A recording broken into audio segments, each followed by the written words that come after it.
Good evening, I'm James Smartwood, and I listen to Ryan Reynolds movies on the treadmill. We come to you tonight as the battle for the bulbous, deformed pig heart of the Republican Party rages on between eulogists with a hard-out Donald Trump and Florida governor who buys his suits at the Container Store, Ron DeSantis. A new poll shows Trump barely ahead by the skin of his teeth with a 26-point lead over DeSantis. Mike Pence, Nikki Haley, and the rest of the future Fox News Green Room barnacles poll in the single digits. As we speak, Trump is huddling with advisors, horse-teeth real estate developers, and Belarus honeypots to fine-tune his attacks on DeSantis. In recent weeks, Trump has repeatedly quizzed some of those close to him. What else do we have on Ron? One area in which Trump and his allies smell that kind of weakness in DeSantis is on Social Security. A genius move by Trump there to remember that seniors need government support once their kids lose contact because the QAnon stuff's just too much. Meanwhile, Governor DeSantis is trying to bury in the same hole as his years of sycophantic Trump endorsements an advanced placement African American studies pilot program in Florida high schools. This course on Black history, what's one of the lessons about? Queer theory. That is somebody pushing an agenda on our kids. And so when you look to see they have stuff about intersectionality, abolishing prisons, that's a political agenda. God forbid Florida students are exposed to ivory tower ideas that risk turning them into radical ultra-left Ivy Leaguers like Yale and Harvard grad Ron DeSantis. Joining me now to jog out to the news beach with our scoops board slick with fact wax and ride some gnarly truth pipes until we slam skull first into the Pulitzer jetty is Democratic strategist quickly removing advisor at the Devolder Group from her resume, Lydia Parker. Good evening. Chief Washington Bureau Chief and future Lumberjack Games Fatality, Jonathan Keene. James. Chief Field Correspondent who thinks rain boots that aren't yellow aren't official, James Smartwood Jr. Hey, Dad. Plus CBS News Chief Washington Correspondent and Hallmark Channel blue-collar dad who just wants his big city daughter to be happy, Major Garrett. Always a pleasure. Absolutely. Now, Major, how many more discriminatory policies should Ron DeSantis support to gain favor in the Republican primary before Trump calls him Dumb Santis one time and craters his political career forever?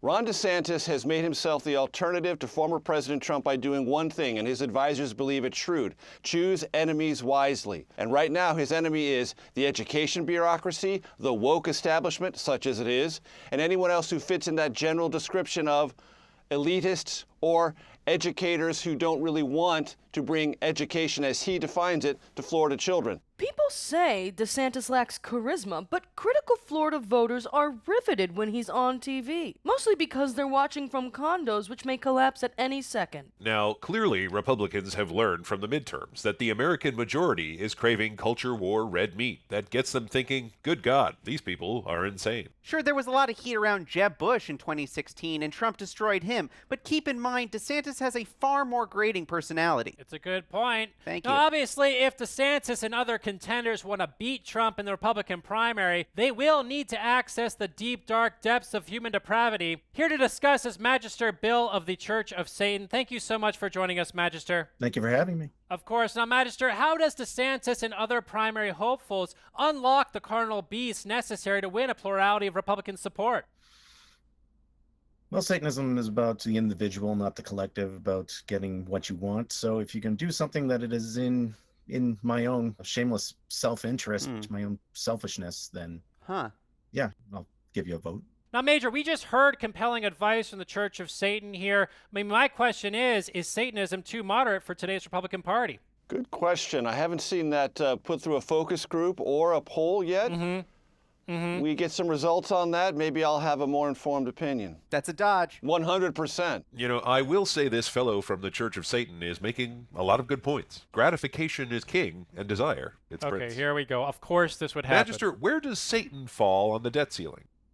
Well, we don't have any economic principles that apply to the whole nation. It's about the individual, not the collective. Hell yeah. You should, I think, certainly strive to make comfortable living for yourself and protect your finances. This guy's speaking my language. Yeah, I'm in too. I'm all in. This sounds pretty good. I'm opting out of the coven tonight. Guys are missing out. It's pretty sweet. You've been in it for like maybe 1 second. Best second of my life. Now, moving on, also flirting with a run for president is Mike, least memorable member of the refrigerator sales team, Pompeo. In his new vanity project, Never Give an Inch, Fighting for the America I Love, available in bookstores now, he appears unable able to bury the hatchet with a man already buried, downplaying the murder of Jamal Khashoggi. He writes that media made Khashoggi out to be a Saudi Arabian Bob Woodward, who was martyred for bravely criticizing the Saudi royal family through his opinion articles in the Washington Post. In truth, Khashoggi was an activist who had supported the losing team in a recent fight for the throne. Major, do you think Pompeo can capture the Republican vote by attacking Khashoggi, or should he go after someone else beloved like Jennifer Coolidge?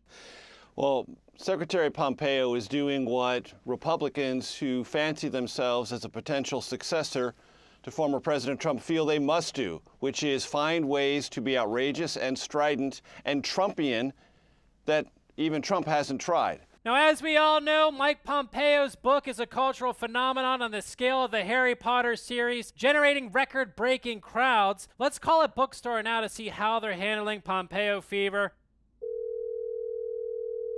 Barnes & Noble. Hey there, it's James Smartwood. Look, I know it's crazy over there, so thank you so much for taking some time to take the call. Obviously, you know what book I'm looking for, Never Give an Inch, Fighting for the America I Love by Mike Pompeo. Please, just can you tell me you have some copies? Yeah, I'm pretty sure I saw some come in this morning, but let me walk over here. Okay, great. Are you heading down tonight? My plan was to get there as soon as possible. I was actually even exploring taking a helicopter. All right. Yeah, I'm looking at it right now, so if you come tonight or even tomorrow morning, we'll have it for you. Oh, thank God. I'm begging you. sweating. Just set one aside for me. Stand over it with a bat if you have to. Now, if by the time I get there it's gone because you've been, just like torn to shreds, what time does the armored vehicle arrive with more copies? I'm honestly not predicting we're going to sell out of that one, so you should be fine. Okay, great. Now, when you're looking at that book right now, are you sure it's not some kind of mirage, or you're touching it with your hands? Yes, I can physically touch it. I see. Now, no spoilers, but I have to ask, in the book, does Pompeo talk about how the lessons of Kansas never left him? I've just been dying to know. I haven't cracked it myself, so I don't know what he gets into in there. Okay. But I'm Oh sure my it's God. fascinating. All right. Don't spoil. Forget it. Before we let you go, any books on Satan? What, Keen? Why would you? Oh, just, we're talking to him. Do you have any books on Satan? For half my staff here is converted to Satanism. Oh, jeez. I'm sure we got a couple of those floating around. Oh. Okay, cool. Now we're talking.